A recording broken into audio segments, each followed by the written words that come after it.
ಎಲ್ಲರಿಗೂ ನಮಸ್ಕಾರ. ಎಲ್ಲರೂ ಹೇಗಿದ್ದೀರಾ? Welcome to singing chef Rajeshwari YouTube channel.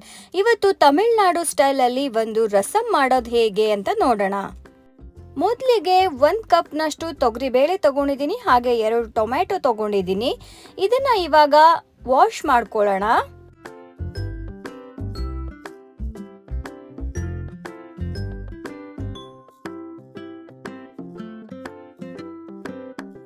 ಈಗ ಕ್ಲೀನಾಗಿ ವಾಶ್ ಮಾಡಿಟ್ಕೊಂಡಿರೋಂಥ ತೊಗರಿಬೇಳೆ ಮತ್ತು ಟೊಮ್ಯಾಟೊನ ಕುಕ್ಕರ್ಗೆ ಹಾಕೊಳ್ಳೋಣ. ಹಾಗೆ 3 ಕಪ್ನಷ್ಟು ನೀರನ್ನ ಸಹ ಹಾಕೊಳ್ಳೋಣ.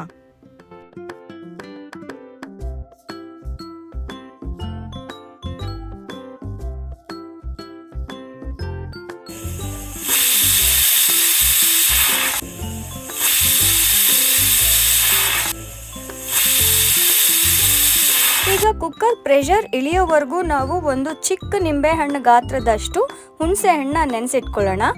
ಹಾಗೆ ರಸಂ ಪೌಡರಿಗೆ ಏನೇನು ಬೇಕು ಅಂತ ನೋಡೋಣ. 1 ಟೇಬಲ್ ಸ್ಪೂನ್ ತೊಗರಿಬೇಳೆ, 1 ಟೇಬಲ್ ಸ್ಪೂನ್ ಧನಿಯಾ, 1/2 ಟೇಬಲ್ ಸ್ಪೂನಷ್ಟು ಜೀರಿಗೆ ಇಟ್ಕೊಂಡಿದ್ದೀನಿ.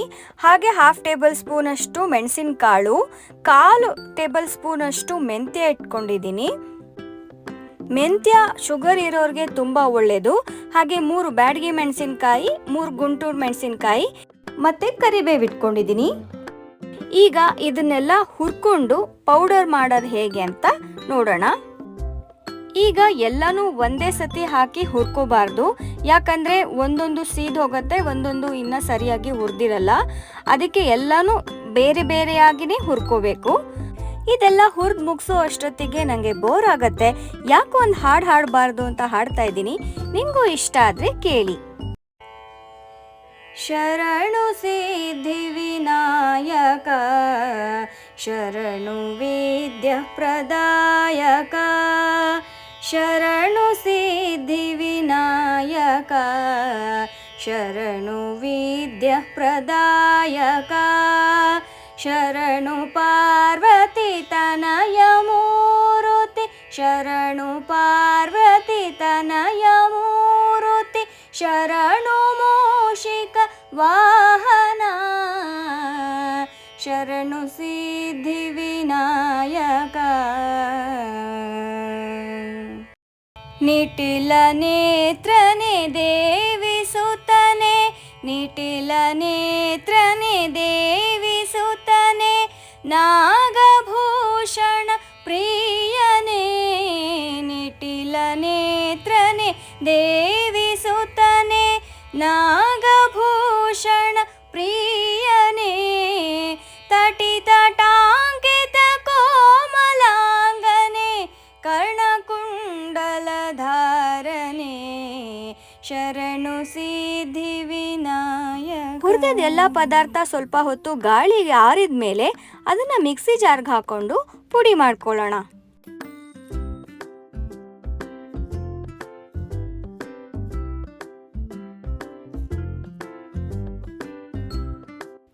ಒಂದು ಚಿಕ್ಕ ಸ್ಪೂನಲ್ಲಿ ಸ್ವಲ್ಪ ಅರಿಶಿನ ಹಾಕೊಳ್ಳಿ. ಹಾಗೆ ಸ್ವಲ್ಪ ಇಂಗು ಕೂಡ ಈ ಪೌಡರ್ಗೆ ಹಾಕೊಳ್ಳಿ. ಇವಾಗ ಕುಕ್ಕರ್ ಪ್ರೆಷರ್ ಇಳಿದಿದೆ. ಈ ಟೊಮ್ಯಾಟೊದು ಸಿಪ್ಪೆ ತಕ್ಕೊಂಬಿಡೋಣ. ಹಾಗೆ ಬೇಳೆ ಮತ್ತು ಟೊಮ್ಯಾಟೊನ ಸ್ಮ್ಯಾಶ್ ಮಾಡ್ಕೊಳ್ಳೋಣ.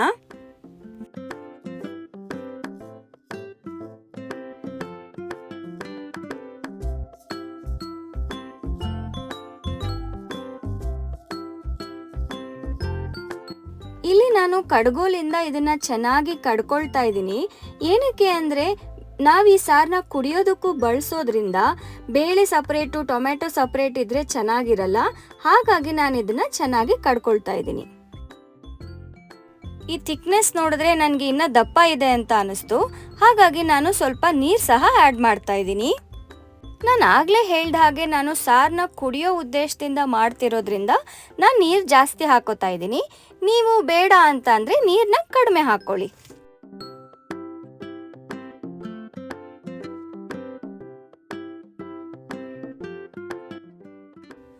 ಈಗ ಚಿಕ್ಕದಾಗಿ ಕುದಿಯಕ್ಕೆ ಶುರು ಮಾಡಿದೆ. ಈಗ ಹುಣಸೆ ಹಣ್ಣು ನೆನೆಸಿಟ್ಕೊಂಡಿದ್ರಲ್ಲ ಅದನ್ನು ಹಾಕೊಳ್ಳಿ.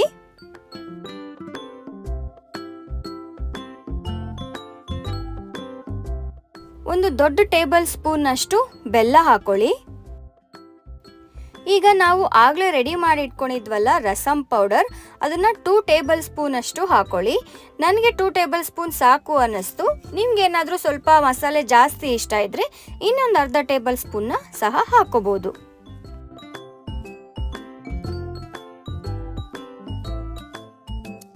ರುಚಿಗೆ ತಕ್ಕಷ್ಟು ಉಪ್ಪು ಹಾಕೊಳ್ಳೋಣ. ಸಾರು ಚೆನ್ನಾಗಿ ಕುದ್ದ ನಂತರ ಒಗ್ಗರಣೆ ಕೊಡಬೇಕು. ನಾನು ಒಗ್ಗರಣೆ ಕೊಟ್ಟಿರೋ ಕ್ಲಿಪ್ಪಿಂಗ್ ಮಿಸ್ ಆಗಿಬಿಟ್ಟಿದೆ, ಅದೊಂದು ದಯವಿಟ್ಟು ನನ್ನ ಕಡೆಯಿಂದ ಕ್ಷಮೆ ಇರಲಿ. ಈಗ ರುಚಿಯಾದ ಆರೋಗ್ಯಕರವಾದ ಈಸಿಯಾಗಿ ಮಾಡುವಂಥ ತಮಿಳುನಾಡು ಸ್ಟೈಲಿನ ರಸಂ ತಯಾರಾಗಿದೆ. ನಾನಿಲ್ಲಿ ಕೆಂಪಕ್ಕಿ ಅನ್ನದ ಜೊತೆ ಈ ಸಾರನ್ನ ಊಟ ಮಾಡ್ತಾ ಇದ್ದೀನಿ. ನಾನು ಯಾವಾಗಲೂ ಹೇಳೋ ಹಾಗೆ ಆರೋಗ್ಯಕರವಾದ ಅಡುಗೆಗಳನ್ನು ಸೇವಿಸಿ ಆರೋಗ್ಯದಿಂದ ಇರಿ. ಅಡುಗೆ ನಮ್ಮದು, ಆರೋಗ್ಯ ನಿಮ್ಮದು. ಮತ್ತು ಈ ಚಾನಲ್ಗೆ ಮರೀದೆ ಸಬ್ಸ್ಕ್ರೈಬ್ ಮಾಡಿ ಅಂತ ಕೇಳ್ಕೊತಾ ಇದ್ದೀನಿ. ಹಾಗೆ ಬೆಲ್ ಐಕಾನ್ ಕೂಡ ಒತ್ತಿ, ಸೊ ನಾನು ಯಾವುದೇ ಹೊಸ ವೀಡಿಯೋಸ್ನ ಹಾಕಿದ್ರೆ ನಿಮಗೆ ನೋಟಿಫಿಕೇಷನ್ ಬರುತ್ತೆ. ಈ ಸಿಂಪಲ್ ರೆಸಿಪಿನ ತೋರಿಸ್ತಿದ್ದೀನಿ. ಮತ್ತೊಂದು ರೆಸಿಪಿಯೊಂದಿಗೆ ಸಿಗ್ತೀನಿ. ಬಾಯ್ ಬಾಯ್. ಅಡುಗೆ ನಮ್ಮದು, ಆರೋಗ್ಯ ನಿಮ್ಮದು.